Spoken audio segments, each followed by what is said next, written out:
नमस्कार, welcome to the channel life launch with doctor Upasana Singh यानी कि मैं। आज हम कहाँ पर हैं? आज हम हैं पंचकुला के सेक्टर 5 में धरना स्थल पर, जहाँ इस ठंड में, इस सर्दी में हमारे भविष्य के लिए लड़ रहे हैं वो बैठे हैं।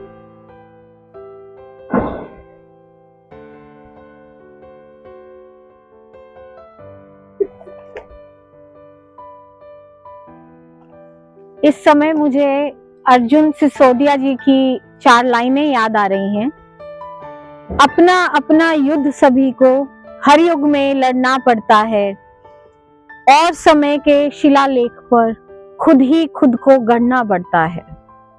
तो देखो हमारा भविष्य किस परिस्थिति में आज पहुंचा हुआ है कि सड़कों पर बैठकर अपनी ही बात को अथॉरिटीज तक पहुंचाने के लिए किस हालात में रह रहे हैं।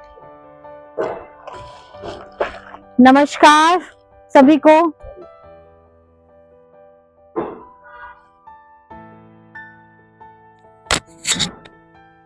तो यहाँ प्रोटेस्ट पे बैठने पर भी क्या पढ़ा जा रहा है? 1984 rights of man, animal farm,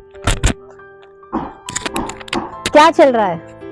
ma'am, आपने पूछा कि प्रोटेस्ट पे बैठे हम क्या कर रहे हैं, तो हम पढ़ाई से रिलेटेड जो चीज़ें हैं वो कर रहे हैं, कुछ ना कुछ पढ़ रहे हैं लगातार। हम प्रोटेस्ट में भी बने हुए हैं, तो कुछ 2-4 लाइन लिखते रहते हैं। तो मैंने कुछ लिखा है इसमें, साहित्य जवान होता है, कोई किताब अधूरी रहती है, स्याही सूख जाती है, कलम टूट जाती है। ये हमारी तरफ से एक मार्मिक स्थिति है मैम।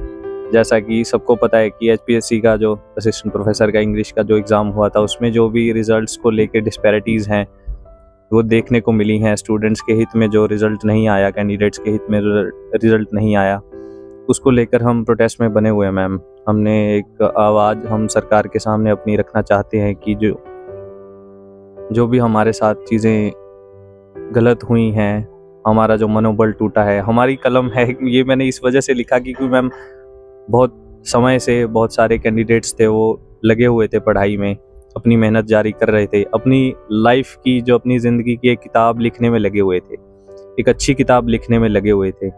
और उसकी कलम है जो वो एक 35% का क्राइटेरिया है, जो वो एक शील्ड की तरह यूज़ हुआ है, उसने हमारा वो कलम को तोड़ दिया है।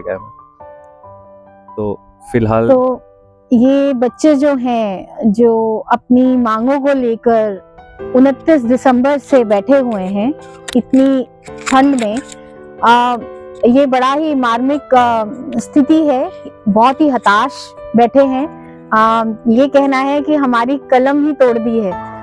इतनी एज में आने के बाद इनकी एक ही डिमांड है कि 35% की जो नीति HPSC ने फिक्स की है उसको बदला जाए।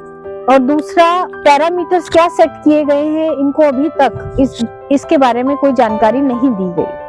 इसके अलावा मैं एक चीज और पूछना चाहूंगी।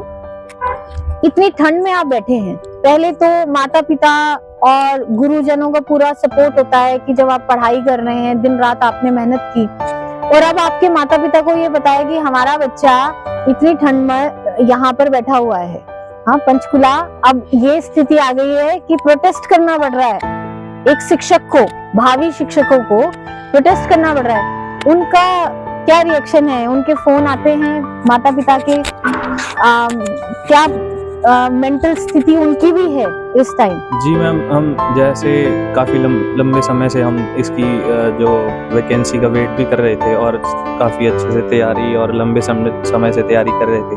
तो हमारे पेरेंट्स भी दिन रात इसके बारे में पूछते थे, तैयारी कैसी है, कैसा पेपर हुआ। हमने अपने पेपर देने के बाद उनको भी रिव्यू ऐसा ही दिया था कि बहुत अच्छा पेपर हुआ था हमारा, और हम इसमें आराम से पास हो जाएंगे, क्योंकि हमारा एकेडमिक रिकॉर्ड भी वैसा है, अच्छा रिकॉर्ड है। स्टूडेंट्स गोल्ड मेडलिस्ट हैं जिनको अपनी काबिलियत पर पूरा भरोसा था। और वो जब कैंडिडेट मतलब 35% के क्राइटेरिया में डुबा दिए गए हैं, बिल्कुल उनका मनोबल भी टूटा, और उनके साथ साथ उनके घर वालों का भी मैम एक मनोबल टूटा है। बहुत सारे कैंडिडेट्स इसमें ऐसे हैं जो मतलब काफ़ी एज्ड भी हो गए हैं, अपनी मेहनत को जारी रखे हुए थे काफ़ी समय से, उनके लिए एक गोल्डन अपॉर्चुनिटी थी। काफी साल बाद आई है। बिल्कुल मैम। तो उनके पेरेंट्स को भी बहुत जो खर्चा भी कर रहे थे इतने टाइम से, बहुत सारे कैंडिडेट्स ने अपनी शादियां तक रोक रखी थी इसको लेके कि एक करियर सेट हो जाएगा उसके बाद हम, मतलब ये सभी के लिए मैम एक गोल्डन कब से अपॉर्चुनिटी। बैठे हो इस हालात में, और कब तक बैठने का प्लान है? क्या अथॉरिटीज ने कुछ सुना? किसी ने आप लोगों को अप्रोच किया? मैम हम 29 दिसंबर से यहाँ धरने पे बैठे हैं और लगातार हमें आज 7वां दिन हो गया यहाँ बैठे हुए, और हमने बीच में काफ़ी मतलब पॉलिटिकल लीडर से बात भी करी है, और अभी तक हमारी जो डिमांड है 35% के जो क्राइटेरिया को लेके कि इसको बिल्कुल हटाया जाए, और जितनी भी वैकेंसीज है उनके इंटरव्यू के लिए डबल को बुलाया जाए, जो सीट्स का नंबर उसके डबल नंबर को बुलाया जाए इंटरव्यू के लिए। लेकिन अभी तक प्रशासन की तरफ से हमसे कोई मिलने नहीं आया है, कोई बात नहीं हुई है, और हमारा आगे का यही प्लान है, जब तक हमारी बातें मांग नहीं सुनी जाती जो 35% के क्राइटेरिया के ऊपर है कि उसको बिल्कुल ख़त्म किया जाए, तब तक हम धरने से नहीं उठेंगे, हम लगातार धरने पे बने रहेंगे। क्या डिस्पैरिटी मिली आपको? और सुना है रिजर्वेशन कैटेगरी में तो बहुत सारी कैटेगरी ऐसी हैं जिसमें 0 दिखाया गया है, कोई भी कैंडिडेट नहीं मिला। क्या कैंडिडेट नहीं थे या कैंडिडेट होने के बावजूद भी भरी नहीं गई हैं? कितनी पोस्ट थी और क्या आगे का मतलब वो रहा? मैम जैसे कि हमारी ये वैकेंसी एडवर्टाइज हुई थी तो इसमें 2424 पोस्ट थी, जिसमें इंग्लिश की 613 पोस्ट मिली थी। तो इसमें पहली बात तो कि जब हम यूजीसी नेट क्वालिफाई करके आते हैं या पीएचडी करके आते हैं, हम पहले ये क्राइटेरिया पार करके आते हैं, एलिजिबिलिटी। एलिजिबिलिटी क्राइटेरिया हमने पार कर दिया। उसके बाद एचपीएससी ने इस एग्जाम में क्या किया, जो हरियाणा में जो असिस्टेंट प्रोफेसर के एग्जाम हुए, पहले कभी भी ये 35% का क्राइटेरिया नहीं लगाया गया था। तो अब की बार इन्होंने क्या किया कि फर्स्ट पेपर जो होता है स्क्रीनिंग टेस्ट, उसमें अगर इंग्लिश की बात करूं तो उसमें 4400 स्टूडेंट थे जिन्होंने स्क्रीनिंग एग्जाम दिया था। बिल्कुल।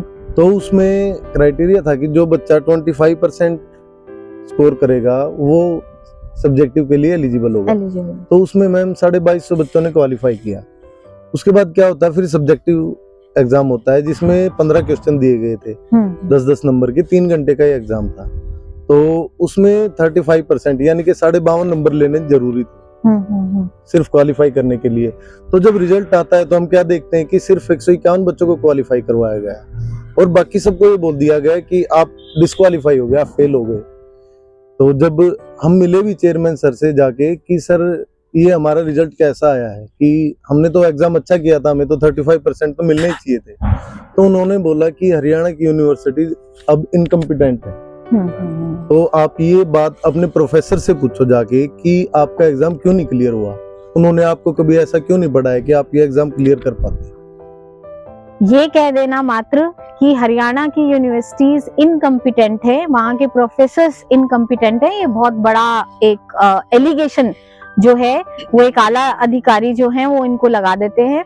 मैं ये पूछना चाहूंगी कि इनकम्पिटेंस का मतलब क्या है? क्या आप लोगों को बताया गया, आपको कोई पैरामीटर सेट दिया गया, आपको मॉडल आंसर शीट दी गई कि आपके मार्क्स या आपकी जो आंसर शीट्स हैं उनकी चेकिंग किस तरह से की गई?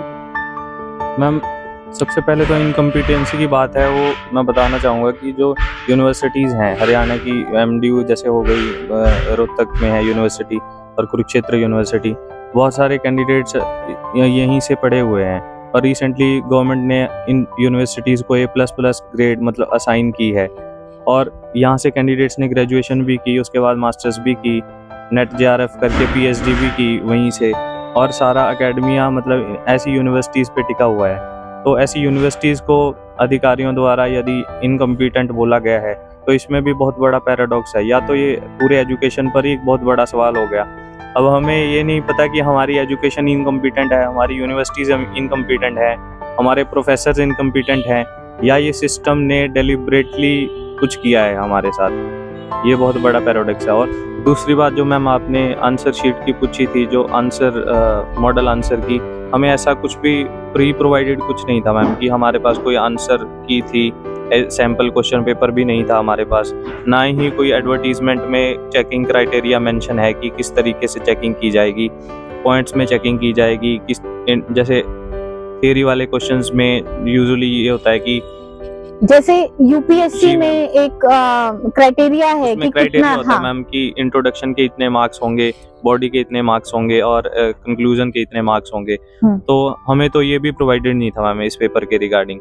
तो जब आपने डिमांड की, जी मैम, क्योंकि जिसने भी चेक किया है तो कोई ना कोई पैरामीटर सेट करके ही तो चेक किया होगा, जब आपने डिमांड की तो अभी तक उनका कोई जवाब आया है इस चीज पे? मैम ऐसा उनका डायरेक्ट कोई भी जवाब नहीं आया। उनका स्टैंड सिर्फ यही है कि ये सारी चीज़ें कॉन्फिडेंशियल हैं, चेकर्स भी इवेल्युएटर्स हैं जो वो भी कॉन्फिडेंशियल हैं, सभी तरीके से ये चेकिंग, और उनके हिसाब से तो चेकिंग बिल्कुल सही हुई है।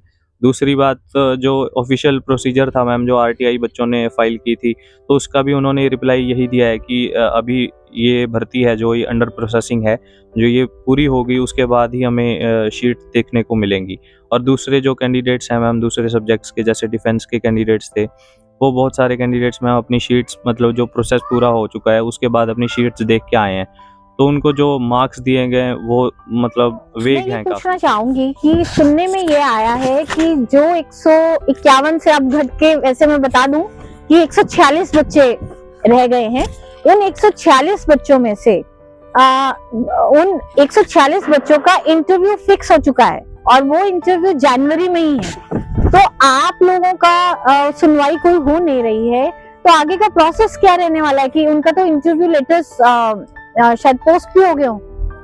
हाँ जी मैम, ये तो अभी कल या परसों ही लिस्ट आई थी एचपीएससी की वेबसाइट पे। उन्होंने पहले 151 कैंडिडेट्स लिए थे, जिसमें से फिर 5 बच्चे डीवी में हटा दिए, तो अभी 146 का इंटरव्यू है और इसी महीने में है, 28 को या शायद 29 तारीख को इंटरव्यू है। लेकिन मैम बात ये है कि हमें उनकी प्रॉब्लम नहीं है, जो 146 जो लगेंगे हमें उनकी कोई परेशानी नहीं। परेशानी इस बात की है कि हमने एग्जाम दिया है, हम डबल बी कैंडिडेट्स थे, फिर भी हमारी सीट्स खाली रखी गई हैं। ऐसा लग रहा है कि इंटेंशनली फेल किया गया है। तो डिमांड उन 462 सीट्स जो अब 467 हो गई हैं, 467 सीट्स खाली रह गई हैं, जिसमें 613 एडवर्टाइज हुई थी। तो डिमांड उस चीज की है कि आप बाकी डबल स्टूडेंट्स को बुलाओ, जैसे 613 सीट्स थी तो 1226 कैंडिडेट्स को बुलाओ और सीट पूरी करो।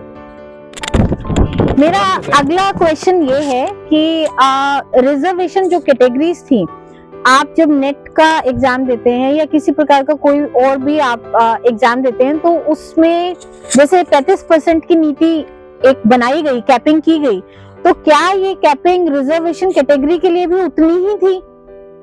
क्या उनको किसी प्रकार का कोई रिलैक्सेशन दिया गया? नहीं मैम, ये जो 35% का क्राइटेरिया है वो हर एक कैटेगरी के लिए सेम था। वो चाहे जनरल हो, ओएससी हो, डीएससी हो या पीडब्ल्यूडी हो, कुछ भी हो, कोई सी भी कैटेगरी हो, सभी कैटेगरी के लिए सेम क्राइटेरिया था 35% का। तो उसमें उनको कोई भी एक भी कैंडिडेट मिला ही नहीं? जैसे फिजिकली हैंडीकैप की अगर हम बात करें तो उसमें 0 वो शो किया हुआ है उन्होंने कैंडिडेट्स, यानी उसमें उन्होंने पहली चीज मैं ये जरूर बोलना चाहूंगी कि एक दौड़ में सभी को एक साथ दौड़ा दिया और किसी प्रकार की कोई कैपिंग नहीं की और 0 कैंडिडेट उसके बाद भी उन्होंने शो किए। कैंडिडेट्स तो थे मैम, कैंडिडेट तो थे ही। हमारी 613 पोस्ट है इंग्लिश की और उसमें से इन्होंने डीवी के लिए 151 बच्चों को कॉल किया और उनमें से भी डीवी के बाद अब 146 बच्चे रह गए हैं। और जो कैटेगरी का रिप्रेजेंटेशन है मैम, या फिर आप जनरल कैटेगरी से लगा लो, जो पोस्ट थी, जिस भी कैटेगरी को जितनी भी पोस्ट मिली थी, वो हर एक कैटेगरी में पोस्ट खाली है। और अगर हम रिजर्वेशन कैटेगरी को देखें तो ऑलमोस्ट 0% उनका रिप्रेजेंटेशन है इस वैकेंसी में। 0%, ऑलमोस्ट 0%, ये बहुत बड़ी चीज है। और जिस तरीके से ये लोग, इनको मजबूरी में यहाँ बैठना पड़ रहा है, तो ये एक बहुत बड़ा क्वेश्चन जो आ जाता है, टू बी और not to be, this is the question.